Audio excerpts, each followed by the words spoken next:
America used to be considered a place that you could work hard and make a living. If you worked hard, that would translate into a decent lifestyle. Many blame Johnson's Great Society as a decline in prosperity, as they claim it caused people's drives to go down with an increase in welfare. There may be something to this, but if you look at the times, the job market began changing a lot. Factory jobs began shrinking due to automation. Social networking, thinking, and education became of much greater importance as white-collar jobs began to rise. These required more thinking and professionalism and less straight-up hard work. The Midwest grew strong and powerful on hard physical labor, but as machines took over, the jobs began to vanish. During the boom, Detroit and Chicago had many blacks, especially from the South, come up and work hard in slaughterhouses and auto manufacturing. For the first time ever, they were able to have a respectable income and send money back to their families. They were able to send their kids to good schools, especially since institutionalized racism was not as strong in the North. Mechanization picked up, the slaughterhouse closed down, and suddenly Chicago, Detroit, and many other major cities had a glut of unemployed laborers that couldn't get jobs without moving to other cities. Many of these cities, of course, had incredible racism. Had these workers been white, this wouldn't have been a problem. Instead, many stayed where they were, hoping work would come back. However, of course, it didn't, creating ghettos. Discrimination on that scale can cause massive learned helplessness. The window of hard work and equal success was a short window of about 25 years, but the baby boomers were raised in it, and it is still ingrained into America. Then things shifted and changed. Automation picking up killed jobs, factories moved overseas. People blame immigrants for taking jobs, but most jobs were taken by machines and will continue to do so. Now, mind you, this is really no one's fault. The advancement of mechanization has increased the quality of life for many people. It has dropped the prices on so many goods, and it's not the fault of the companies. It costs less to pay for and maintain a machine than a worker. It is not the fault of the worker for not anticipating this. Humans are known to be short-sighted, and no one predicted that technology would advance this fast. Most of the older workers assumed that they would live out their days doing the same thing they did in their earlier years, and their children would pick up the newer jobs. People living longer than technological obsolescence is devastating on the employment without re-education. Just living longer now is much more costly. Besides retirement pay and medical bills to keep one living longer, re-education is now a high price to be paid at the now ever-growing fountain of youth. If it is anyone's fault, it's the government's for not foreseeing this issue or not acting quicker on the issue.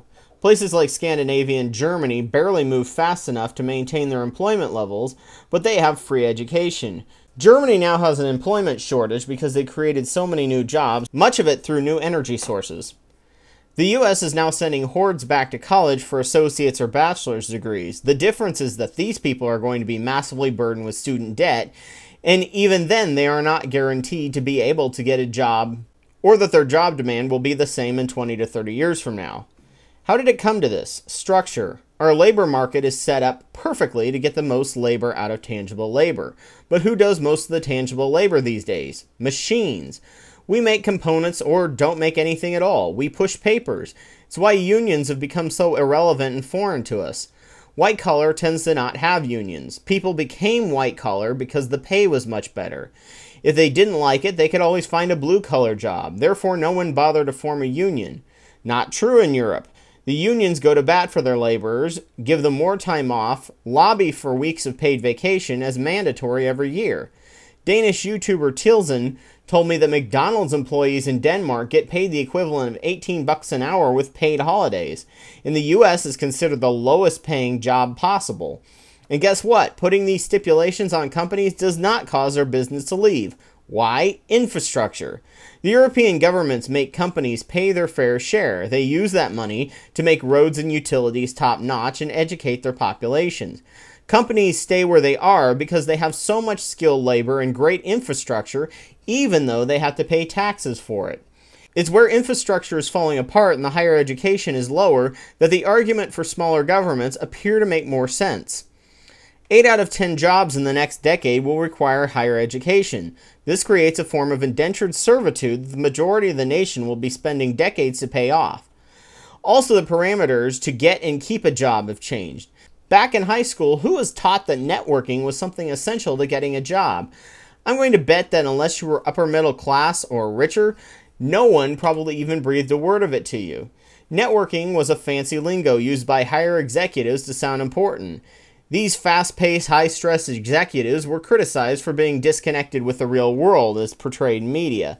Well, guess what? Machines and foreigners now do the real working people's job, and these executive white-collar service jobs are becoming the only things available to the majority of the common worker who isn't self-employed.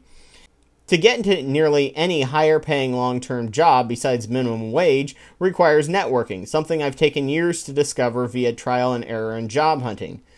Studies show that every single one of us has a limited amount of willpower that we use up every day. Some tasks take up more energy than others. Willpower is like a muscle that requires working out and never giving into. If your job saps your willpower by the end of the day, do you really think that working out, which takes time and effort, and eating right or changing eating habits is really going to be high on your agenda? Depression, which hits poor people a lot harder, is also a major sapper of willpower. Depression appears from the outside to be just someone lazy, whiny, and not moving, but from the inside, science tells us, is that the hormones and neurotransmitters are having an all-out war with each other, and just doing anything uses up a massive amount of willpower. These people are of no use to society in this condition, or themselves, and will just remain poor, but many would just brush them off as being whiny. Of all of the modernized nations, Americans work the most. We have no mandatory paid vacations like almost all European nations do, no mandatory health care, and some of the weakest labor laws. That does not mean we're more productive, just more tired and less healthy. More of our labor is wasted. America works harder, not smarter. Then we can't imagine how America is so fat. What is the point in living if we're going to spend all of it working? Many Europeans believe quality of life does not revolve around the amount of dollars you bring in, but through social interaction and contentment and peace of mind. How did we get to this point? America has always pushed hard physical and financial work, but there are two other forms of work that require the same amount of attention, but are pushed off to the side, giving us the impression that they're less important: intellectual and political labor. In many European countries, when something is happening that the people dislike, they go out and protest. They go to their local town hall meetings to be involved with local politics. The Tea Party and the unions had some of the biggest protests seen in this country in decades in the U.S., mostly because the average person does not have it explained to them from day one how important political labor is and how much effort it takes to change things. It is more of an after-school kind of special message, like, do your civic duty and go vote, kids. It's in the background that people know they should do, but it's not stressed nearly as much as go get a good job, which is why our government can get away with what it does. Intellectual labor requires constant learning, but it also gets nothing in terms of important messages compared with physical work. 2/3 of school kids couldn't find a rock on a map. Around 60% of Texans deny evolution and believe dinosaurs and humans live together, and the rest of the nation is not far behind. Bill Nye in 2006 got booed and was called a godless heretic in Texas for making the wild claim that the moon does not generate its own light, contrary to what the Bible says. During the 2008 elections, academic and intellectual were words thrown around with disdain by the Republican Party, as if it was the same thing as evil baby killer or something embarrassing to be mocked. Political and intellectual progress requires a lot of work, almost as much as physical labor. The reason why Europeans have so much time off from work also correlates with why they're so much more politically active and aware. They're also a lot more intellectual and better educated for the most part, with 1/10 of the prisoners that we have, because they realize the financial advantage of spending more money on teachers and education and less on police and prisons. We don't have the political activity to the level as is going on in the Arabian nations because we aren't pushed to be desperate enough. But we aren't driven enough to be as politically active as they are in many European countries. So we come back to the original question, are Americans lazy?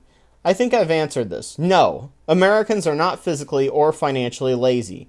They work longer and harder than almost any first world nation. They're no more greedy than any other person in the world.